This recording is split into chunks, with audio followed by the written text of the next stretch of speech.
Artillery asks how close they are to his position, and he famously replies, "Just hold the phone, everybody's just biding their time." And by 2 o'clock, 6 German tanks come rolling up towards their position with 250 infantry Germans behind them. Murphy immediately calls for artillery, but the German artillery gets there first, striking one of the M10 tank destroyers, killing 2 crew members and setting it on fire. The other M10 tank destroyers firing at the German tanks, and it's hitting them, but it's not enough to penetrate the German armor, and the shells are just ricocheting off. At this point, he knows they're fucked. There's nothing they can do to these German tanks, so he orders all of his men to fall back into the wood line, as well as the other M10 tank destroyer. While everybody scrambles, Audie Murphy grabs his field telephone, runs over to the first M10 tank destroyer, the one that's on fire, climbs on top of it, pulls the dead lieutenant out of the hatch, sets him aside as he mans a 50 caliber machine gun and his field telephone on top. He begins strafing the German advance with 50 caliber machine gun fire. They're about 200 yards away, while he's also operating the field telephone, calling in for more artillery. As it's getting closer and closer, artillery asks how close they are to his position, and he famously replies,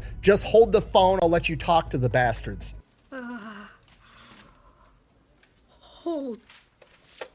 While that's going on, the other M10 tank destroyer, trying to back up, ends up backing up into a ditch, getting stuck with the gun at a useless angle, so now that's out too. So now it is just Murphy standing on top of a flaming M10 tank destroyer that could blow up at any minute if the fuel or the ammunition ignites. And Audie Murphy is up there engaging the enemy by himself for over an hour. As he runs out of ammunition for the 50 cal, he calls in the final artillery barrage in on his position as he jumps down off the M10 with a wounded leg and runs back into the tree line and starts reorganizing his men to launch a counterattack. As he's running away, the M10 finally blows up because the fuel or the ammunition ignited right before the artillery barrage hits. Holy shit, that was crazy. You just watched him fight 250 dudes and 6 tanks by himself for a fucking hour with no commercials, and then as he runs out of ammo and jumps off the flaming tank, it blows up as he's walking towards you. Needless to say, everybody was pretty pumped to follow that motherfucker into battle. They launch a counterattack and push the Germans all the way back. I could do this all day.